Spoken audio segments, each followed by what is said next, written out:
আসসালামু আলাইকুম রহমতুল্লাহি ওয়াবারাকাতুহু। এই জমিনের উপরে বিশেষ করে আমাদের বাংলাদেশেই জুমার নামাজ পড়বে নিয়ত করেছিল, 1 ঘন্টা 1.5 ঘন্টা আগে মারা গেছে। এরকম অনেক লোক আছে। একটু আগে আমার কাছে ফোন এসছে, আমাদের এই ছোট দেওয়ারা স্কুলের পাশে এক লোক মারা গেছে একটু আগে। তার মানে উনি নিয়ত করেছিলেন গোসল করবেন, গোসল করে মসজিদে যাবেন, আর যাওয়া হলো না। তো আল্লাহ পাক আমাদেরকে হায়াত দিয়েছেন বলেই আমরা আসতে পেরেছি, এজন্য আবারও শুকরিয়া জানাই, আলহামদুলিল্লাহ। আমি গত জুমায় আপনাদের সম্মুখে সূরা ইখলাস বা সূরা আস-সামাদ বা কুলহু সূরা যেটাই বলি আমরা, এটাকে কুলহু সূরাও বলি অনেকেই। তো এই সূরার তাফসীর করতেছিলাম। তো তাফসীরের ধারাবাহিকতার আজকে 23তম দিন, 23তম জুমা।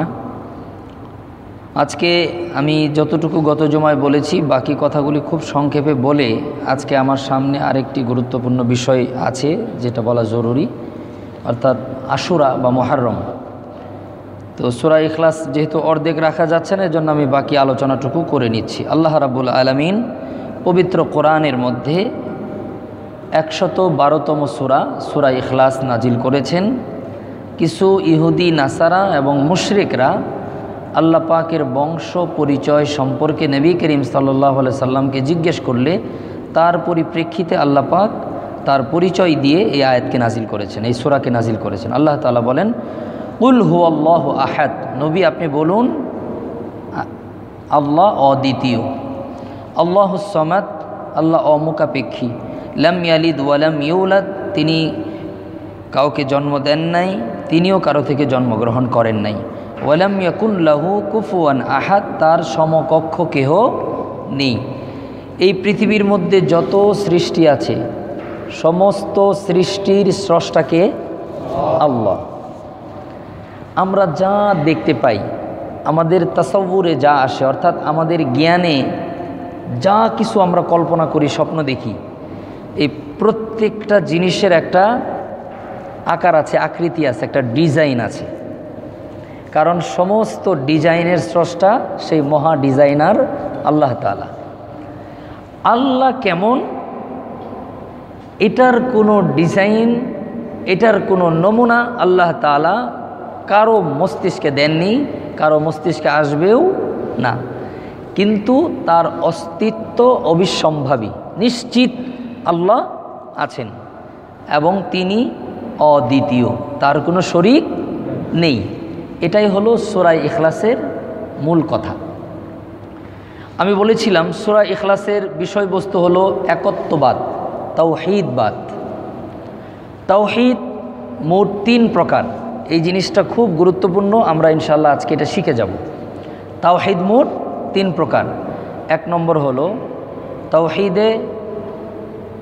তাওহীদ বিজাত, 2 নম্বর হলো তাওহীদে রুবুবিয়্যাহ, 3 নম্বর হলো তাওহীদে উলুহিয়্যাহ। তাওহীদ বিজাত মানে আল্লাহর জাতের সাথে কাউকে অংশীদার করা, আল্লাহর জাতের সাথে, আল্লাহ সত্তার সাথে কাউকে অংশীদার করা। আল্লাহর সত্তার সাথে অংশীদার করা মানে আল্লাহর সন্তান আছে বিশ্বাস করা, আল্লাহর স্ত্রী আছে বিশ্বাস করা। এই শিরিক যে করবে তার ক্ষমার কোনো সুযোগ নেই। অর্থাৎ তাওহীদ বিজাতের ব্যাপারে আমাদের মুসলমানদের কোনো সমস্যা নেই, আলহামদুলিল্লাহ। আমরা আলহামদুলিল্লাহ বলি। আমরা মনে প্রাণে বিশ্বাস করি আল্লাহর সন্তান নাই, স্ত্রী নাই, আল্লাহ কারো থেকে জন্মগ্রহণ করেন নাই, আল্লাহও কাউকে জন্ম দেন নাই। এটা আমাদের দৃঢ় বিশ্বাস, এতে কোনো সন্দেহ। এটা হলো তাওহীদ বিজাত, আল্লাহর অস্তিত্ব, আল্লাহর সত্তা এর সাথে কাউকে অংশীদার স্থাপন করা। 2 নম্বর হলো তাওহীদে রুবুবিয়্যাহ, অর্থাৎ আল্লাহ তাআলার রাজত্বে কাউকে অংশীদার করা। এটা একটু বলতে হবে, এটা না বললে আল্লাহর কাছে আমি দায়ী হয়ে থাকব। এজন্য আপনাদের সম্মুখে খুব সংক্ষেপে তাওহীদে রুবুবিয়্যাহ এটা একটু বলতে হয়। তাওহীদে রুবুবিয়্যাহর প্রথম স্তর হলো আমাদেরকে ভরণ পোষণ, লালন পালন, আমাদের রক্ষণাবেক্ষণ সব কিছুর মূলে আল্লাহ, সব কিছুর মূলে আল্লাহ।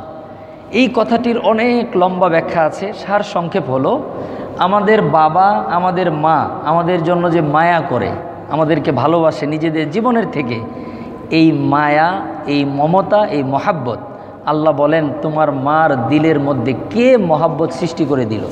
সুবহানাল্লাহ। এটা আল্লাহ প্রশ্ন করছেন যে আজকে আমি আমার সন্তানকে, আপনি আপনার সন্তানকে এত ভালো কেন বাসেন? এই ভালোবাসাটা কোত্থেকে আসলো? আল্লাহ এটা জানতে বলেছেন। আমরা তো শুধু দেখি যে পিতামাতা সন্তানকে অনেক মহব্বত করে, কিন্তু আল্লাহ প্রশ্ন রাখছে এই মহাব্বতটা কে সৃষ্টি করে দিল? এই মহাব্বত তো তোমার আগে ছিল না, এটা কোত্থেকে আসলো? মহাব্বত মানুষের হৃদয়, এটা পৃথিবীর সব মানুষ স্বীকৃতি দিতে বাধ্য হবে যে মানুষের মন, মানুষের হৃদয়, এটা মানুষের কন্ট্রোলে না। এজন্য আল্লাহ রসুল দোয়া শিক্ষা দিয়েছেন আমাদেরকে, ইয়া মুকাল্লিবাল কুলুব সাব্বিত কলবি আলা দীনিক, ইয়া মুসাব্বিতাল কুলুব সাব্বিত কলবি আলা তাআতিক। রাসূলুল্লাহ সাল্লাল্লাহু আলাইহি ওয়াসাল্লাম দোয়া শিখাইছেন। নবীজি বলছেন আমাদের কলব আল্লাহ পাকের কুদরতি দুই আঙ্গুলের মাঝখানে, আল্লাহ চাইলে এদিকে ঘুরাইতে পারে, আল্লাহ চাইলে সেদিকে ঘুরাইতে পারে। আপনি দেখেন একটা মানুষের মন খুব ভালো ছিল, হঠাৎ করে কি যেন হয়েছে, কি একটা সংবাদ শুনছে, কি একটা কথা কানে আসছে, মনটাই খারাপ হয়ে গেছে। আবার হঠাৎ একজন লোক, আপনার মন খুব খারাপ, উনি আপনার সামনে এমন প্রফুল্ল, তার প্রফুল্ল দেখার পরও মিজাজ খারাপ হয়ে গেছে যে আমার মন খারাপ আর তুমি আছো ফুর্তিতে। আসল ঘটনা হলো আল্লাহ তাআলা প্রত্যেকটি মানুষের কলব, প্রত্যেকটি মানুষের মন, নফসকে আল্লাহ নিয়ন্ত্রণ করেন। তো আল্লাহ তাআলা প্রশ্ন রাখলেন যে তোমার মার হৃদয়ে, তোমার বাবার হৃদয়ে, তোমার নানা নানির হৃদয়ে, তোমার দাদা দাদির হৃদয়ে এই যে তোমার প্রতি মহাব্বত আর ভালোবাসা, এই ভালোবাসা কে ঢুকায়ে দিল? এটা আল্লাহ প্রশ্ন রেখেছেন। তার মানে হলো আল্লাহ তাআলা বলতে চান তোমার ভরণ পোষণ লালন পালন সব কিছু আমি আল্লাহ করি। সুবহানাল্লাহ। একেবারে যেদিন আমি আর আপনি আপনার আমার মার গর্ভে এসেছি সেদিন থেকে নিয়ে মৃত্যুর আগ পর্যন্ত এক মুহূর্তের জন্যে আল্লাহ তাআলা যদি তার রুবুবিয়ত, তিনি যে লালন পালন করেন, এটা যদি একটু সরায় নেয়, পৃথিবীর কোনো মানুষ বাঁচতে পারবে না। এজন্য মাঝে মধ্যে দৃষ্টান্ত স্থাপন করেন। মা যদি বলে আমি দুধ খাওয়াই, কিছুদিন আগে এক মা আমার কাছে খবর পাঠিয়েছেন তার স্বামীকে দিয়ে যে তার বুকে দুধ আসছে না, টোটালি দুধ নাই। তো ওনার বাচ্চাকে সম্পূর্ণ বাহিরের খাবারের উপর নির্ভর করতে হচ্ছে। তখন আমি চিন্তা করলাম দুধ তো সন্তান দুনিয়াতে আসার আগেই আল্লাহ পাঠিয়ে দিয়েছেন, তো দুধ নাই কেন? আল্লাহ তাআলা মাঝে মধ্যে শিক্ষা দেন যে কোনো মারা যেন এটা না ভাবে দুধ আমিই খাওয়াই। আসলে কোনো মা দুধ খাওয়াইতে পারে না, আল্লাহই দুধ খাওয়ান, মাকে ব্যবহার করছেন শুধু। এটা হলো রবের পরিচয়, এটা হলো রবের পরিচয়। তো এই জায়গাতে মানুষ শিরিক করে, মানুষ বলে যে অমকে আমাকে খাওয়ায়, অমকে যদি না থাকতো আমি বাঁচতাম না। এগুলো হলো শিরিক বির রুবুবিয়ত। আল্লাহই লালন পালন করেন, আল্লাহই ভরণ পোষণ করেন, সব কিছু করেন আল্লাহ। মানুষ চাইলে খাইতে পারে না, মানুষ চাইলেই ঘুমাইতে পারে না। এজন্য আমরা দেখতে পাই অনেক মানুষ ঘন্টার পর ঘন্টা শুয়ে আছে, তার চোখে ঘুম নাই। আরেকজন লোককে দাঁড়ায় রাখছে, ঘুমায় পড়ে গেছে। তার মানে ঘুমের মালিক কে? আল্লাহ। রিজিক আল্লাহই দেন, আল্লাহু রাজ্জাক, এতে কোনো সন্দেহ নেই। এজন্য দেখা যায়, আপনারা খোঁজ নিয়ে দেখবেন আমি যে কথাগুলো বলি এগুলো মিল আছে কি না। যে যত ধনী, যে যত জ্ঞানী, তার রিজিক তত কম, সে তত কম খায়।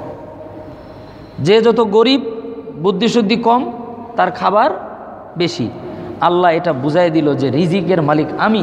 তোমার ঘরে অনেক রকমের খাবার আছে, পর্যাপ্ত পরিমাণে আছে, কিন্তু আল্লাহ মানুষের কলবকে কন্ট্রোল করে আল্লাহ তার দিলের মধ্যে ঢুকাই দিচ্ছে। ডায়েট কন্ট্রোল করতে হবে, সুস্থ থাকতে হবে, বেশি কিন্তু খাওয়া যাবে না, তুমি এতটুকু খাবা। আর ওই ডায়েট, ওই যে যার ঘরে নাই তার জন্য ডায়েট দরকার না, নিয়ম তো সবার জন্য একই। কিন্তু আল্লাহ যেহেতু তার ঘরে খাবার নাই, তাকে ওই দিলের মধ্যে ওটা দেয়ই নাই, ওর কোনো চিন্তাই নাই, ও একদিনে 1 মাসেরটা খেয়ে ফেলতে পারে। এগুলো চোখে দেখেছি।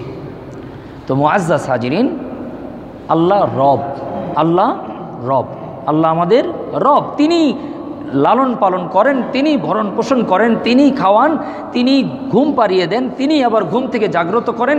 এই টোটাল মানুষের জীবন ব্যবস্থার টোটাল দায়িত্ব একমাত্র আল্লাহ। মা বাবা স্বামী স্ত্রী সন্তান এগুলা দুনিয়ার নিজাম, এগুলো আয়োজন করেছেন আল্লাহ, তার দিলের মধ্যে ঢুকাই দিয়েছেন, এজন্য সে এগুলো করে। এজন্য দেখবেন হিংস্র প্রাণী পৃথিবীর মধ্যে কোনো হিংস্র প্রাণী তার সন্তানের সাথে হিংস্রতা করে না, তার সন্তানকে ঠিকই আদর করে। কারণ ওর ওই ক্যারেক্টার যদি বাচ্চার জন্য প্রযোজ্য হতো, কোনো প্রাণী পৃথিবীতে বাঁচতে পারত না। এজন্য আল্লাহ তাআলা পৃথিবীর সমস্ত মাখলুককে, নিজের স্বজাতিকে কেউ খায় না, একমাত্র মাছ খায়, একমাত্র মাছ তার স্বজাতিকে খায়। এজন্য যারা, আমি বলি না আল্লাহর রাস্তে মাফ করবেন, অনেকে বড় মাছ খুব পছন্দ করে, বেশি বড় বড় মাছ খাওয়া ভালো না। এটার একটা প্রতিক্রিয়া মানুষের দেহের মধ্যে পড়ে। আল্লাহু আকবার। কারণ বড় মাছ খেয়ে থাকে, এই একটি মাখলুক তার স্বজাতিকে খায়, অন্য কোনো মাখলুক স্বজাতিকে খেয়ে থাকে না। কুকুর খায় না, বাঘ খায় না, শৃগাল খায় না, মাছ খায়। তো ছোটো মাছ কিন্তু মাছ খায় না, ছোটো মাছ পানি পুনি খেয়ে থাকে, ময়লা টয়লা খেয়ে থাকে। এজন্য বেশি বেশি ছোটো মাছ খাবেন, নফসা ছোটো হবে, অহংকার কমে যাবে, স্বাস্থ্যও ভালো থাকবে ইনশাআল্লাহ। অনেক বড় বড় মাছ, এগুলোর দামও মনে হয় বেশি। এই বড় মাছ খুব বেশি খাওয়া ভালো না, আস্তে আস্তে মাছ খাইতে খাইতে মানুষ খাওয়া শিখে ফেলবে। আল্লাহ তাআলা আমাদেরকে বোঝার তৌফিক দান করেন। তো আমি বলতেছিলাম আল্লাহ রব, এই তাওহীদ বির রুবুবিয়তের মধ্যে শিরক করা যাবে না। এই তাওহীদ বির রুবুবিয়তের মধ্যে একটা বিরাট বড় অংশ হলো আল্লাহ মালিক। আল্লাহ কি? মালিক। আপনারা যখন হজে যান, হজে গেলে একটা দোয়া পড়েন, লাব্বাইক আল্লাহুম্মা লাব্বাইক, লাব্বাইক লা শারীকা লাকা লাব্বাইক, ইন্নাল হামদা ওয়ান নি'মাতা লাকাওয়াল মুলক। লাকাওয়াল মুলক, রাজত্ব একমাত্র আল্লাহর। এই পৃথিবীর মধ্যে যত রাজা বাদশাহ আছে, কোনো রাজা বাদশাহ যদি আল্লাহর প্রতিনিধি হয়ে রাষ্ট্র পরিচালনা না করে, কিয়ামতের দিন জান্নাতে যাওয়ার সম্ভাবনা একেবারেই কম। কারণ আল্লাহ তাআলা বলেছেন রাজত্ব একমাত্র আমার।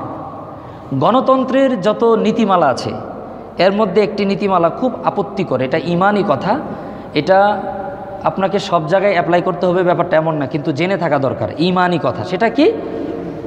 আল্লাহ তাআলা সকল ক্ষমতার উৎস। সকল ক্ষমতার উৎস কে? আল্লাহ তাআলা। কিন্তু গণতন্ত্রের যে সংজ্ঞা, এটার মূলনীতির একটা হলো যে সকল ক্ষমতার উৎস জনগণ। যদিও তারা এটা এত খারাপ এটা ভেবে কোনো দিন বলে না। যারা এটা বলে তারা কিন্তু আসলে আল্লাহকে অস্বীকার করে বলে না, কিন্তু কথাটা মূলত আল্লাহকে অস্বীকারী হয়ে যায়। এজন্য আমরা ঈমানের বিষয়টা দিলের মধ্যে রাখবো, এটা জানার দরকার আছে। আমাদের পৃথিবীতে বর্তমানে অনেক ইসলামিক স্কলাররাও গণতন্ত্র চর্চা করে, সেগুলা নিয়ে অনেক লম্বা আলোচনা আছে, সেটা আমার বিষয় না।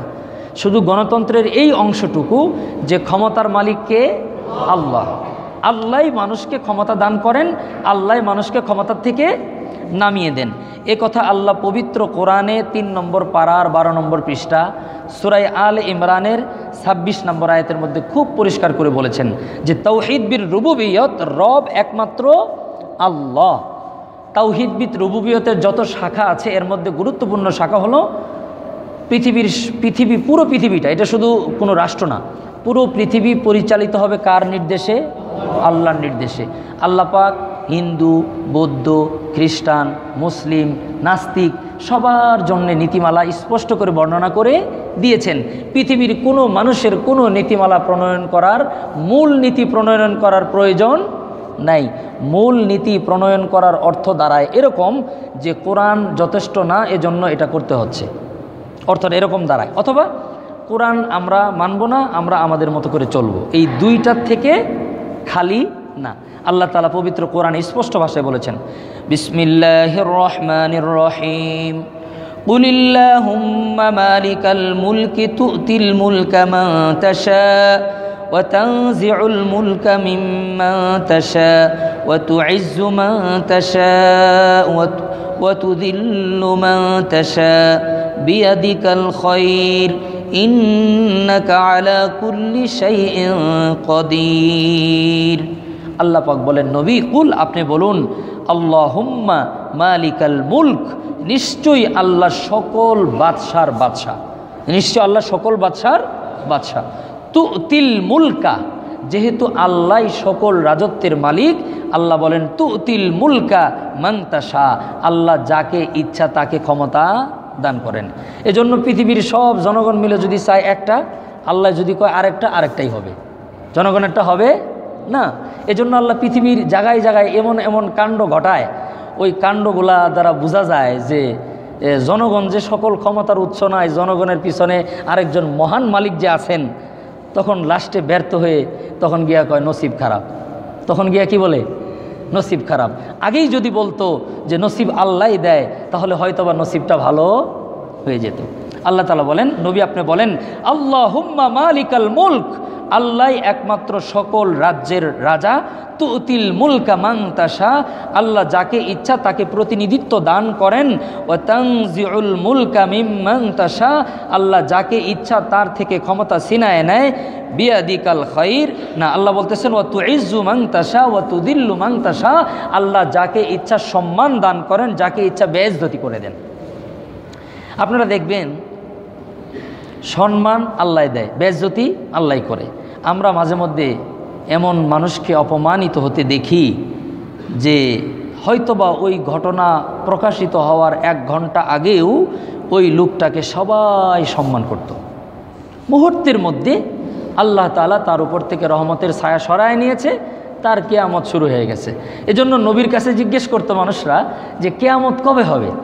নবীজি কি উত্তর দিতেন জানেন? যে তুমি কিয়ামতের কি প্রস্তুতি নিছো? আসলে কিয়ামত প্রত্যেক লোকের হবে জীবনে, যার যার মৃত্যু, যার যার বিপদ, তার তার কিয়ামত। বুঝেন নাই? এই যে আমরা বড় বড় বিপদগ্রস্ত মানুষদেরকে যখন দৈনিক খবরের কাগজে দেখি, তারা গিয়ে জিজ্ঞেস করেন যে ভাই আপনার কেমন চলতেছে? ও বলবে আমার কিয়ামত চলতেছে। এটাই কিয়ামত, এটাই কিয়ামত। বোঝার জন্য তো ওই লক্ষ কোটি বছর অপেক্ষা করা দরকার নাই। আল্লাহ যখন কাউকে বেইজ্জতি করে, তার বেইজ্জতির পরিধি এত এত নিচে নেমে যায়, তখন ওই বান্দা বলতে বাধ্য হয় আমার কিয়ামত। এজন্য আল্লাহ বলেন, নবী আপনি মানুষকে বলেন, আল্লাহ ইজ্জত দেন, আল্লাহ বেইজ্জতি করেন। বিয়াদিকাল খায়র, সকল কল্যাণ আল্লাহ তাআলার হাতে। ইন্নাকা আলা কুল্লি শাইইন কাদির, নিশ্চয় আল্লাহ সকল বিষয়ে সক্ষম, সকল বিষয়ে সক্ষম। এজন্য আমাদের রবকে আল্লাহ, আল্লাহ লালন পালন করেন, আল্লাহ ভরণ পোষণ করেন, সব কিছুর মালিক আল্লাহ। আমাদের জ্ঞানের সীমাবদ্ধতার কারণে আমরা যখন বিপদ আপদ দেখি, তখন আমরা মনে করি যে মনে হয় আল্লাহ আমার উপর রহমত করে নাই, বা আল্লাহ মনে হয় নাই, নাউজুবিল্লাহ, এরকম কথা মানুষ অনেক সময় বলে ফেলে।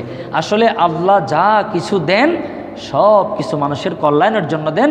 আল্লাহর উপর যদি মানুষ ভরসা করে, তার জীবনে কোনো বিপদ আসতেই পারে। যদি বিপদ আসে, সেই বিপদটাও আল্লাহ তাআলা নিয়ামত, সেই বিপদটাও নিয়ামত। এজন্য একজন লোককে জিজ্ঞেস করা হয়েছিল, এক আল্লাহর ওলি, যে ভাই তুমি কেমন চলো? কয় একদিন আমি চলি, একদিন আল্লাহ চালায়। কয় এটা কেমন অদ্ভুত কথা, একদিন তুমি চলো, একদিন আল্লাহ চালায়। তখন তিনি উত্তর দিলেন, যেদিন আমি খেয়ে থাকি, যেদিন সব কিছু ঠিকঠাক থাকে, সেদিন আল্লাহ চালায়। আর যেদিন দেখবো বেইজ্জতি হয়ে গেছি, যেদিন না খেয়ে আসি, যেদিন বড় মুসিবতে পড়ছি, ওদিন বুঝতেও আমি নিজে চলছি, মানে নিজে চলতে গেছি, গিয়াই এই বিপদের মধ্যে পড়েছি। এই কথাটা যৌক্তিক। বান্দায় যদি আল্লাহর হাতে নিজের জীবনের চালিকা শক্তি দেয়, সে খেয়ে থাকবে না, কিন্তু ভালো থাকবে। আর যদি চালিকা শক্তি নিজের হাতে থাকে, হয়তোবা খাবে, কিন্তু সে ভালো থাকবে না।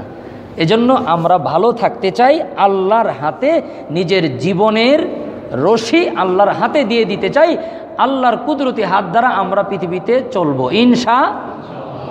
এটা হলো তাওহীদ বিদ রুবুবিয়ত। আমি আর সামনে যাচ্ছি না, কারণ আমার আরেকটা বিষয় আছে।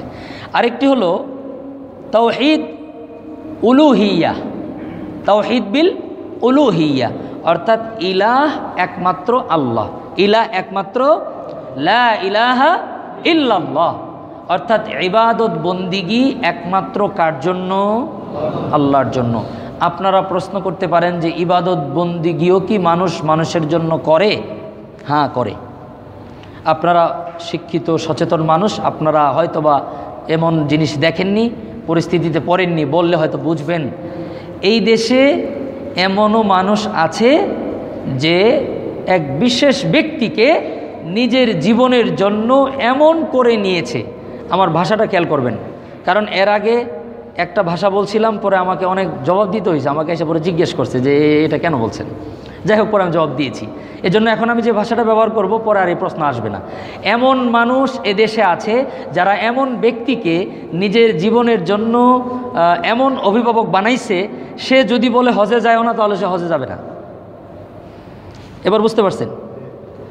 এমন কাউকে, এমন গার্জিয়ান মানা, যে গার্জিয়ান যদি বলে তুমি হজে যাও না, তাহলে আপনি হজেই যাবেন না। যদি বলে নামাজ পড়ো না, আপনি নামাজ পড়বেন না। এত বেশি মানা, ওই যে অতি ভক্তি কিসের লক্ষণ জানি? এটা কিন্তু আমি বলি নাই, আপনারা বলছেন, আপনারা দায়ী থাকবেন। তো এই অতি ভক্তি হওয়া ভালো না। তো তাদের কাছে আমি প্রশ্ন করেছিলাম, নামাজ পড়া কিভাবে নিষেধ করা হয়, যেখানে আল্লাহ, আল্লাহ রসুল আমাদেরকে নামাজের জন্য সবচেয়ে গুরুত্ব দিয়েছেন, ইমানের পরেই হলো নামাজ। তারা বলে নামাজ পড়ে কেন? বলতেছে আগে সব ঠিক করেন। তারা আবার দলিল দেয় যে যদি পোশাকটা হালাল না হয় নামাজ কবুল হবে না, এটা ঠিক আছে? আমরা বলি হ্যাঁ ঠিক আছে। কয় খাবার যদি হালাল না হয় নামাজ হবে? তখন আমরা উত্তর দিই যে না, খাবার হালাল না হলেও নামাজ হবে না। তো খাবার হারাম, পোশাক হারাম, আরও অনেক কিছু শরীরের রক্তের মধ্যে যদি হারাম থাকে তাহলে ইবাদত কবুল হবে না, এগুলো ঠিক আছে? আমি বললাম ঠিক আছে, আমরা বলি। তখন তারা বলে আগে এগুলা ঠিক করে পরে নামাজ পড়তে হবে। নামাজের মতো নামাজ 2 রাকাত পড়লেই কিয়ামতের দিন মাপ পাওয়া যাবে। এটা হলো তাদের যুক্তি। এই যুক্তি যারা দেয় আর যারা গ্রহণ করে, তারা শিরিক ফিল উলুহিয়া, ইলাহ একমাত্র আল্লাহ, এই ক্ষেত্রে তারা শিরিক করে। বরং দেখা যায় তারা গিয়ে তাদের কবরের মধ্যেও সেজদা করে। আমি নিজে দেখেছি, আমি কারো কথা শুনে বলছি না। আমাদের যে রাজশাহী আম্বরশাহ মাজার মনে হয় সম্ভবত, রাজশাহী শহরে যে মাজারটা আছে, আমি ওদিকে যতবার সফরে গিয়েছি, গেলে কবর জিয়ারত করতে যাই। জিয়ারত করা এক জিনিস, সেজদা করা আরেক জিনিস। আমি গিয়া কবরস্থানে, মাজারের মধ্যে, তারা মাজার বলে, আমরা কবর বলি, যেটাই বলি, ধরেন মাজারই বললাম সম্মানের সাথে, গিয়া আমরা পশ্চিম দিকে হই, কেবলামুখী হয়ে মোনাজাত করি, আমার জন্য মোনাজাত করি, তার জন্য মোনাজাত করি। আর তারা গিয়া সালাম দেয়, বাবা আপনি শুনতে পাচ্ছেন? কোনো আওয়াজ কিন্তু আসে না, মাঝখানে গেপ দেয়, এরপর আবার বলে অমকে আসছে, আমি আসছি এই কাজের জন্য, এটা কবুল করে দেন। এটাই হলো তাওহীদ ফিল উলুহিয়া। এই ধরনের শিরিক যে করবে তার জিন্দেগির সমস্ত আমল বরবাদ হয়ে যাবে। এজন্য রসুল বলেন আখলিস দীনাকা ইয়াকফিকাল আমালুল কালিল, তুমি তোমার ঈমানকে মজবুত করো, অল্প আমলই নাজাতের জন্য যথেষ্ট। বাংলাদেশের মানুষ প্রশ্ন করে আমাল নিয়ে, ঈমান নিয়ে আমাদের কাছে প্রশ্ন করে না। আমি দায়িত্ব নিয়ে বলছি, আমাদের কাছে এসে বলে যে হুজুর দাড়ি রাখা কি? দাড়ি না রাখলে ইবাদত কবুল হবে কিনা? টুপি যদি না পরি তাহলে নামাজ হবে কিনা? এরপরে গেঞ্জির মধ্যে পিছনে একটা লেখা দেখলাম নামাজের মধ্যে, নামাজ হবে কিনা? এগুলা কিন্তু অযৌক্তিক প্রশ্ন, আমি বলছি না। এই প্রশ্নগুলা ঠিক আছে, কিন্তু আমার আফসোস হলো এদেশের মুসলমানরা কেন এসে জিজ্ঞেস করে না যে হুজুর কি কি কাজ করলে আমাদের ঈমান নষ্ট হয়ে যাবে, কি কি কাজ করলে ঈমানটা ভঙ্গ হয়ে যাবে। ঈমান ভাঙার 10টা কারণ আছে পবিত্র কোরআনের মধ্যে। আমি একদিন আলোচনা করব পুরো 10টা কারণ নিয়ে।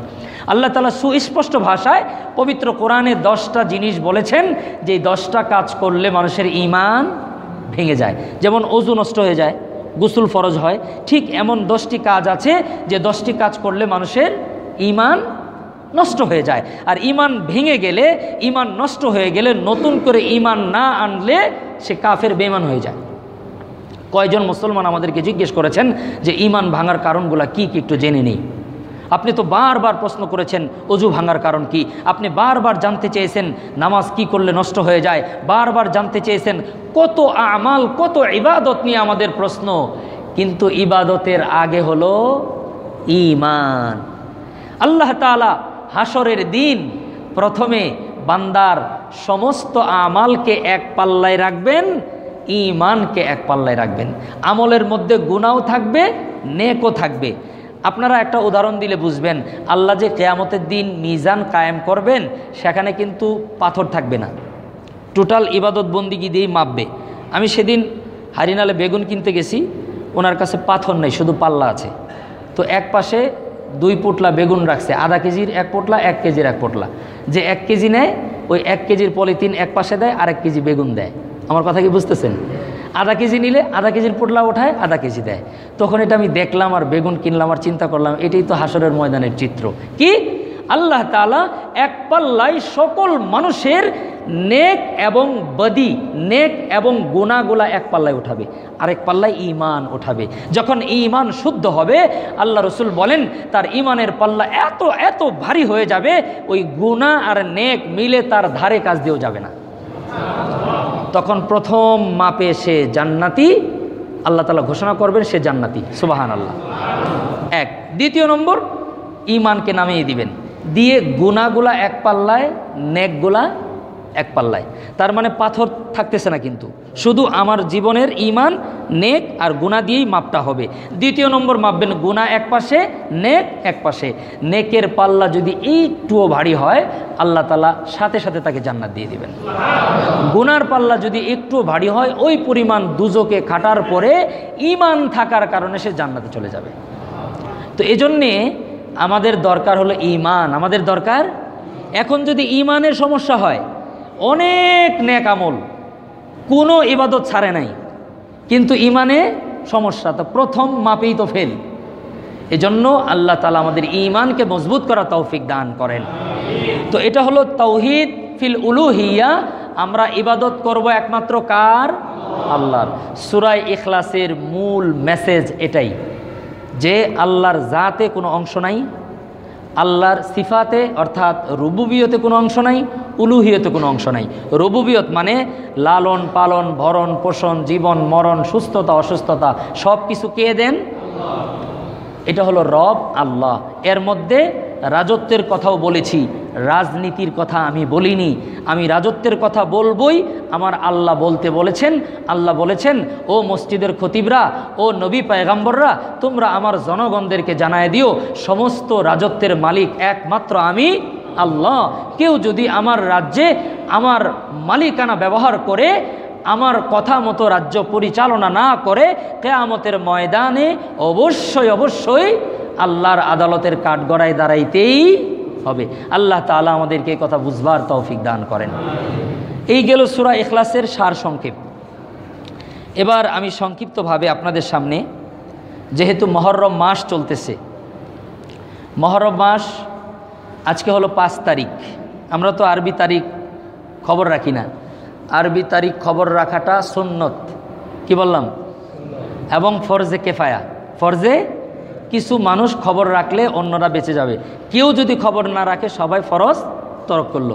এজন্য আধুনিক যুগ, আপনাদের কাছে স্মার্টফোন আছে, অনেক অ্যাপস আছে যেগুলোর মধ্যে নামাজের সময়সূচি থাকে, আরবি ক্যালেন্ডার থাকে, এগুলো একটা রাখেন, তাহলে আপনারা আরবি তারিখ কাউকে জিজ্ঞেস করতে হবে না, কখন কি আমাল, এই জিনিসগুলো জানতে পারবেন। আল্লাহ তাআলা এই বিলুপ্ত হয়ে যাওয়া সুন্নাহ আমাদেরকে আমাল করার তৌফিক দান করেন। তো আজকে মুহররমের 5 তারিখ, মুহররমের 10 তারিখ, ইংরেজি 17 তারিখে। 17 তারিখ দিয়ে পরিচয় করায় দিতে হয়। ইংরেজি কয় তারিখে? 17 তারিখ হলো মুহররমের 10 তারিখ, রোজ বুধবার। এই দিন সম্পর্কে অনেক ফজিলত আল্লাহ রাসূল সাল্লাল্লাহু আলাইহি ওয়াসাল্লাম বলেছেন। বিশেষ করে একটি হাদিস সহিহ মুসলিমের মধ্যে এসেছে, আন আবি হুরায়রা রাদিয়াল্লাহু তাআলা আনহু قال قال رسول الله صلى الله عليه وسلم أفضل الصيام بعد رمضان شهر الله المحرم وأفضل الصلاة بعد الفريضة صلاة الليل। হযরতে আবু হুরায়রা রাদিয়াল্লাহু তাআলা আনহু বলেন, নবী করিম সাল্লাল্লাহু আলাইহি সাল্লাম বলেছেন, রমজানের পরে শ্রেষ্ঠতম রোজা মুহররমের রোজা। সুবহানাল্লাহ। রমজানের পরে সবচেয়ে ফজিলতপূর্ণ রোজা কোনটা? মুহররমের 10 তারিখের রোজা। আর ফরজ নামাজের পরে সবচাইতে ফজিলতপূর্ণ ফরজ নামাজ হলো তাহাজ্জুদের নামাজ। সবচাইতে ফজিলতপূর্ণ নামাজ কোনটা? তাহাজ্জুদ। যারা আমরা 5 ওয়াক্ত নামাজ পড়তে পারি না, আমি তাদেরকে অনুরোধ করব তাহাজ্জুদের নামাজ পড়েন, এমনিই 5 ওয়াক্ত নামাজ পড়া হয়ে যাবে। যে তাহাজ্জুদ পড়বে তার দিনের 5 ওয়াক্ত নামাজ ছুটতেই পারে না ইনশাআল্লাহ। আমি এটা বুঝে শুনে বলছি আপনাদেরকে। যাদের প্রবলেম যে 5 ওয়াক্ত নামাজ কেন আমি ধারাবাহিকভাবে পড়তে পারছি না, কি করলে আমি পড়তে পারবো, তাকে আমি পরামর্শ দিব যে আপনি তাহাজ্জুদের নামাজ ধারাবাহিকভাবে পড়েন। এশাও পড়েন নাই, ফজরও পড়েন নাই, শুধু তাহাজ্জুদ পড়েন আজকে রাতে। দেখবেন কালকে ফজর না পড়ে আপনার ঘুম হবে না, আপনার ভিতরে কাজ করবে যারে আমি তাহাজ্জুদ পড়েছি, ফজর না পড়ে কেমনে। আল্লাহ তাআলা আমাদেরকে বোঝার তৌফিক দান করেন। একটা উল্টা কথা বলছি, উল্টা কথা। তো তাহাজ্জুদের নামাজ ফরজ নামাজের পরে সবচাইতে ফজিলতপূর্ণ নামাজ হলো তাহাজ্জুদের নামাজ। মুহররমের 10 তারিখের রোজা, এটাকে আমরা বলি আশুরা। আমরা কি বলি? আসলে 10 এর আরবি হলো আশারা, 10 এর আরবি হলো আশারা, কিন্তু আমরা বলি কি আশুরা। আশুরা মানে হলো অনেকগুলা 10। ধরেন 10 টাকা, এটা হলো আশারা। 10 টাকা মানে আশারা। 10 টাকা, 10 টাকা, 10 টাকা, 10 টাকা, এরকম 10টা 10 টাকা, এটা হলো আশুরা, এটা হলো আশুরা। তাহলে ওই 10টা 10 আর একটা 10 এক হলো, তো এই হলো আশুরা। আশুরা কি? আল্লাহ রাব্বুল আলামিন মুহররমের 10 তারিখে এই পৃথিবীর মধ্যে বড় বড় 10টি ঘটনা ঘটিয়েছেন। এগুলা বুখারী এবং মুসলিমের হাদিসের মধ্যে নাই, এগুলো অন্য অন্য হাদিসের কিতাবের মধ্যে বড় বড় মুহাদ্দিসিনরা বিভিন্ন হাসিয়া গ্রন্থে বিভিন্ন সরা শুরুহাতের মধ্যে লিখেছেন। তো 10টাই আমি একবারে সংক্ষেপে বলে দিচ্ছি। 1 নাম্বার হলো হযরতে মূসা আলাইহিস সালাতু ওয়াস সালামকে মুহররমের 10 তারিখে ফেরাউনের নির্যাতন, তার নিপীড়ন, তার এই জুলুম থেকে আল্লাহ তাআলা চিরদিনের জন্য ফেরাউনকে পানিতে ডুবিয়ে মেরে আল্লাহ তাআলা মূসা আলাইহিস সালামকে মুক্তি দান করেছিলেন। নবীজি যখন মদিনায় গেলেন, গিয়া দেখে ইহুদিরা মুহররমের 10 তারিখে রোজা রাখে। তো নবীজি ইহুদিদেরকে বললেন যে আপনারা এই মুহররমের 10 তারিখে কেন রোজা রাখেন? তখন ইহুদিরা বলল যে আমাদের নবী হযরতে মূসা আলাইহিস সালাম ফেরাউনের কবল থেকে এই দিনে মুক্তি পেয়েছে, এজন্য শুকুর আদায় করার জন্য, কৃতজ্ঞতা আদায় করবার জন্য আমরা মুহররমের 10 তারিখে রোজা রাখি। তখন নবীজি সাহাবীদেরকে বললেন যে আমার ভাই মূসা আলাইহিস সালাম এই মুহররমের 10 তারিখে যেহেতু মুক্তি লাভ করেছেন নির্যাতন থেকে ফেরাউনের, তো ইহুদিদের থেকে আমরা বেশি হকদার ওই দিন শুকরিয়া আদায় করে রোজা রাখার জন্য। অতএব আমি তোমাদেরকে নির্দেশ করছি তোমরাও মুহররমের 10 তারিখে রোজা রাখবা। তবে ইহুদিদের থেকে খেলাফ করবার জন্য 10-এর আগে একদিন অথবা 10-এর পরে একদিন অতিরিক্ত রোজা রাখবা। উদ্দেশ্য কি? ইহুদিদের সাথে মুখালেফ করার জন্য, বিপরীত করার জন্য, তাদের সাথে যেন না মিলে যায়। আজকে আমরা মিলতে মিলতে মিলতে মিলতে মিলতে মিলতে এমন মিলন মিলে গেছি, বোঝার কোনো কায়দা নাই কে ইহুদি আর কে নাসারা আর কে মুশরিক আর কে মুসলিম। এজন্য মাঝে মধ্যে দুঃখ হয় হযরতে হাসান বসরি রহমতুল্লাহি আলাইহির ওই কথা যে যদি আল্লাহর নবীর কোনো সাহাবী এখন এই সমাজের মধ্যে আসতো তাহলে মুসলমানদেরকে দেখলে চিনতই না যে এরা মুসলমান কিনা। তাহলে বলেন যে আমাদের বাহ্যিক চিত্রটা এখন কোন পর্যায়ে আছে? আল্লাহ রাব্বুল আলামিন আমাদের আকার আকৃতি, চাল চলন, লেনদেন, কথাবার্তা সব কিছুর মধ্যে মুসলমানিয়ত দিয়ে ভরপুর করে দেন। সকলে বলুন আমিন। যেগুলো আজকে বেদিনরা, ইহুদি, নাসারা, মুশরিকরা যেগুলা করছে আল্লাহকে না মানার পরেও আমরা সেগুলা মানা আমাদের উচিত ছিল। আজও আপনি দেখেন উন্নত বিশ্ব যারা আজকে উন্নত, আমেরিকা বলেন, জাপান বলেন, রাশিয়া বলেন, চায়না বলেন, ওদের যেই নীতি, ওদের যেই রাষ্ট্র পরিচালনার নীতি, সমাজ পরিচালনার নীতি, তারা পরিবার, রাষ্ট্র, সমাজ, ব্যক্তির ক্ষেত্রে এত প্রতারিত মানুষকে করে না আমরা যত প্রতারণা মানুষের সাথে করি। যেভাবে প্রকাশিত হচ্ছে প্রতারণার চিত্রগুলি, এগুলা যদি আর 10-20 দিন চলতে থাকে বাংলাদেশে, তাহলে একটা সময় মানুষ বলবে সবাই প্রতারক। এই কথা মানুষ বলবে। পরিস্থিতি এমন পর্যায়ে যাচ্ছে, আমরা তো সবাই মুসলমান। এটা তো হওয়ার কথা ছিল না। যার মধ্যে কালিমা থাকবে তার মধ্যে নৈতিকতা থাকবে, সেগুলো আমাদের মধ্যে না থাকার কারণে আমাদের চিত্র ইসলামের মধ্যে কিছুই নাই। রসুল বলেছিলেন যে রোজা রাখার ক্ষেত্রেও ইহুদিদের সাথে আলাদা করো। এখন আমরা যুক্তি দিব, আমরা তো আলাদাই করছি, ওরা মিথ্যা কথা বলে না, আমরা মিথ্যা কথা বলি। ওরা বাটপারি করে না, প্রতারণা করে না, আমরা বাটপারি প্রতারণা করি। হাদিস দ্বারা দলিল দিব আমরা এখন যে ঠিকই তো, আমরা ইহুদি নাসারাদের থেকে আলাদা করতেছি, নবীজি বলছে আলাদা করতে। ওরা মিথ্যা কথা বলে না, আমরা সারাদিন মিথ্যা কথা বলবো। আল্লাহ তাআলা আমাদেরকে হিদায়াত দান করেন। তো মুসা আলাইহিসসালাতুসসালামকে আল্লাহ মুক্তি দিয়েছিলেন, 1। 2 নম্বর, নূহ আলাইহিসসালাতুসসালামের মহাপ্লাবন থেকে এই মহরমের 10 তারিখ আল্লাহ তাআলা মুক্তি দিয়েছিলেন। 3, হযরত ইউনুস আলাইহিসসালাতুসসালাম 3 মাসের পেটে। কয় মাসের পেটে? কি বড় বড় মাছ। 1 মাস প্রথমে খাইছে, ওই মাছকে আরেক মাছ খাইছে, ওই মাছকে আরেক মাছ খাইছে। 3 অন্ধকারের ভিতরে থেকে লা ইলাহা ইল্লা আনতা সুবহানাকা ইন্নী কুনতু মিনাজ জালিমিন আল্লাহর জিকির করতে করতে, আল্লাহর কাছে মাপ চাইতে চাইতে আল্লাহ রাব্বুল আলামিন মুহররমের 10 তারিখে ইউনুস আলাইহিসসালাতুসসালামকে আল্লাহ মুক্তি দান করেছেন। হযরতে আদম আলাইহিসসালাতুসসালামকেও আল্লাহ রাব্বুল আলামিন মুহররমের 10 তারিখে আল্লাহ তাআলা হযরতে আদম আলাইহিসসালাতুসসালামকেও ক্ষমা করেছেন। হযরতে ঈসা আলাইহিসসালাতুসসালামকে দুনিয়াতে প্রেরণ করেছেন মুহররমের 10 তারিখে, আবার মুহররমের 10 তারিখে আল্লাহ আসমানে উঠিয়ে নিয়েছেন। 7 নম্বর, হযরতে দাউদ আলাইহিসসালামের তওবাকে আল্লাহ তাআলা কবুল করেছেন। হযরতে ইব্রাহিম আলাইহিসসালামকে আল্লাহ তাআলা দুনিয়াতে প্রেরণ করেছেন এই মুহররমের 10 তারিখে। সুবহানাল্লাহ।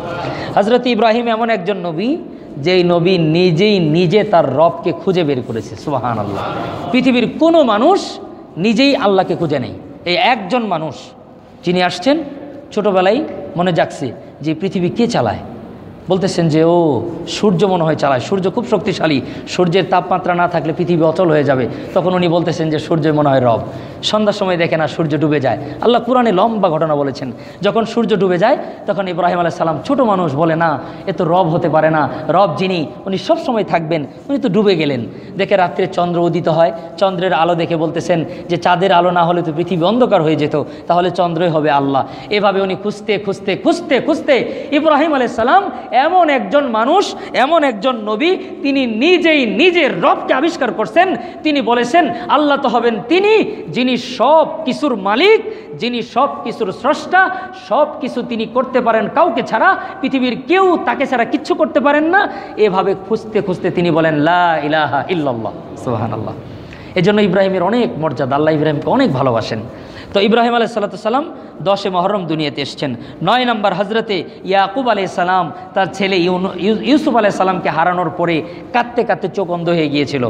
এই 10 মুহররম ইউসুফ আলাইহিস সালাম তার জান্নাতি পোশাক, যেটা কুয়ার মধ্যে আল্লাহ জান্নাত থেকে দিয়েছিলেন, এই জান্নাতি পোশাকের পাওয়ার কত, ইয়াকুব আলাইহিস সালামের চোখের সাথে লাগানোর সাথে সাথে অন্ধ চোখ পুরো নওজোয়ান যুবকের চোখের মতো দৃষ্টি ফিরে পেয়েছেন।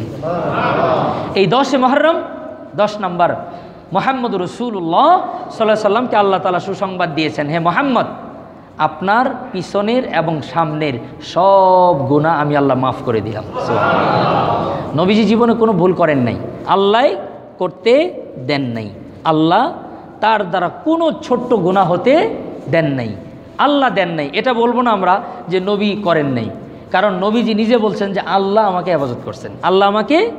তাহলে এই কথাটা অনেক উন্নত হয়ে যায় যদি আমরা আল্লাহর উপর এই জিনিসটা দিয়ে দিই যে আল্লাহ তাআলা আমাদের নবীকে সকল নোংরা, সকল ময়লা, সকল গুনাহ থেকে সম্পূর্ণ মুক্ত রেখেছেন। সুবহানাল্লাহ। তো আল্লাহ তাআলা এই 10 মুহররম নবীকে বলেছেন, নবী গো আপনার পিছনের সামনের সব ভুল আমি অ্যাডভান্স মাফ করে দিলাম। সুবহানাল্লাহ। মুআজ্জাজ হাজিরিন, ছোট্ট একটি বক্তব্য দিয়ে সংক্ষেপে আমার আলোচনাকে শেষ করছি। সেটি হলো আরবি হিজরি সন 1446 শুরু হয়েছে। কত সন? 46। আজকে 5 মুহররম। আমাদের মধ্যে একটা প্রবণতা আছে হ্যাপি নিউ ইয়ার, ইংরেজি বললে বাংলাদেশের মানুষ ভালো বুঝে। এই একটি দেশ যে দেশ ভাষার জন্য জীবন দিছে আর ভাষাকে সবচেয়ে তুচ্ছতাচ্ছিল্য করে। অদ্ভুত কাণ্ড। এদিকে দিলাম জীবন, এদিকে বাংলা ভাষার সব কিছু ইংরেজিতে চলে। আল্লাহ তাআলা আমাদেরকে এই মাতৃভাষার প্রতি শ্রদ্ধা ভক্তি আরও বাড়িয়ে দেন, বলুন আমিন। যারা জীবন দিয়ে গেছেন তাদেরকে শহীদি মর্যাদা দান করেন, আমরা যেন ভাষার মর্যাদা রক্ষা করতে পারি। আল্লাহ তাআলা আমাদেরকে তৌফিক দান করেন। তো বলতেছিলাম, আল্লাহ রাব্বুল আলামিন আমাদেরকে এই একটি জাতি, যে জাতি আমরা দেশ ভাষার জন্য জীবন দিলাম, আবার ভাষার জন্য সবচাইতে তুচ্ছ তাচ্ছিল্য আমরা করি। তো হ্যাপি নিউ ইয়ার থেকে আমি কথাটা বলতেছিলাম। মুআজ্জাজ হাজিরিন, হ্যাপি নিউ ইয়ার না বলে আমরা যদি মুসলিমদেরকে এটা শিক্ষা দিতাম, তোমার জীবন থেকে একটা বছর কমে গেল, তোমার জীবন থেকে একটা বছর কমে গেল। আমরা বলি বয়স বাড়ে, আসলে মানুষের হায়াতটা নির্ধারিত, দিন যাচ্ছে তো বয়স কমছে, দিন যাচ্ছে তো বয়স, এটাই সত্য কথা, এটাই বাস্তব। এটা বুঝে আসুক বা না আসুক, মানুষের বয়স আসলে কমেও না বাড়েও না।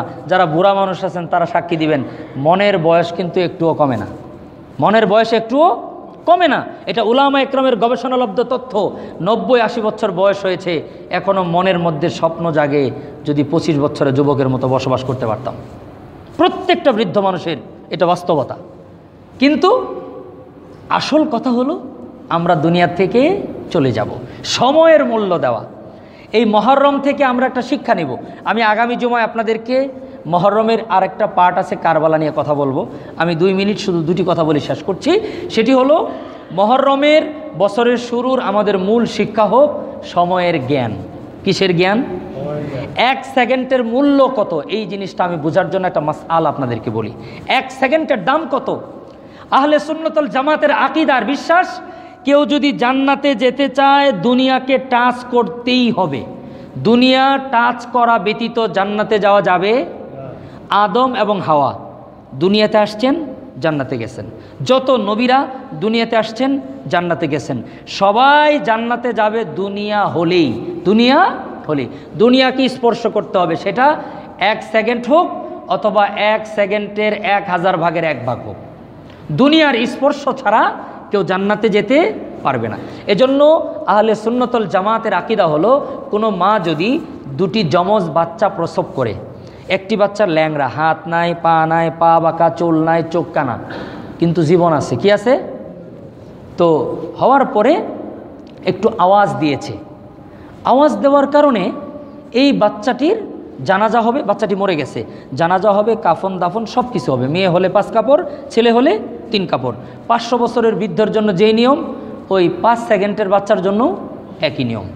পক্ষান্তরে একটি বাচ্চার হাত পা সব সুস্থ, চোখ ভালো ছিল, চোখ পরিপূর্ণ, চুল গজিয়েছে, সব ঠিক আছে, হাতের আঙ্গুলও 5, 5, 10, 10, 10, 20 সব ঠিক আছে, কিন্তু পেটের ভিতরেই মারা গেছে। আহলে সুন্নাত ওয়াল জামাতের আকীদা হলো, এই সুস্থ বাচ্চার জন্য জানাজা নাই, কাফন নাই, শুধু মানব দেহের আকৃতিতে এসছে, এজন্য তাকে কবর দিয়ে দিবে। তার জন্য 5 কাপড় নাই, তার জন্য 3 কাপড় নেই। এটাই ফতোয়া। তো এই প্রতিবন্ধী বাচ্চা যে অর্ধেক দেহ, শুধু মাথাটা হয়েছে আর বডি অর্ধেক হয়েছে, কয়েক সেকেন্ড ছিল, মরে গেছে। কিয়ামতের দিন আল্লাহ তাআলা বিনা হিসাবে তাকে দয়া করলে জান্নাত দিয়ে দিবেন। এই বাচ্চা জান্নাতে যাওয়ার আগে তার আব্বু আম্মুকে খুঁজবে যে আমি কি করে জান্নাতে গেলাম। তো তখন তার আব্বা আম্মাকেও সুপারিশ করে সে জান্নাতে নিয়ে যাবে। এজন্য যাদের ছোট ছোট বাচ্চা মারা যায়, এটার কষ্ট যেমন, এটার যেই লেভেলের স্যাক্রিফাইস, সেই লেভেলের প্রতিদান আল্লাহ তাআলা জান্নাতে তাকে দিবেন ইনশাআল্লাহ। মুআজ্জাজ হাজিরিন, তাহলে এই বাচ্চা যে জান্নাতে গেলেন, সময় পেলেন 1 সেকেন্ড। কয় সেকেন্ড? তো সর্বনিম্ন জান্নাতও যদি পায়, তাহলে পৃথিবীর যা আছে সব মিলে 10 গুণের বেশি। সুবহানাল্লাহ।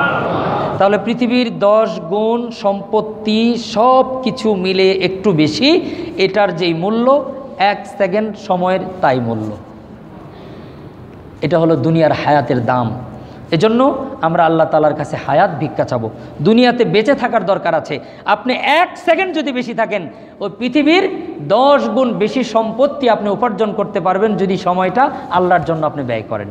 আল্লাহ রাব্বুল আলামিন এই আরবি নববর্ষের মূল শিক্ষা সময়ের জ্ঞান আমাদের অর্জন করার তৌফিক দান করেন।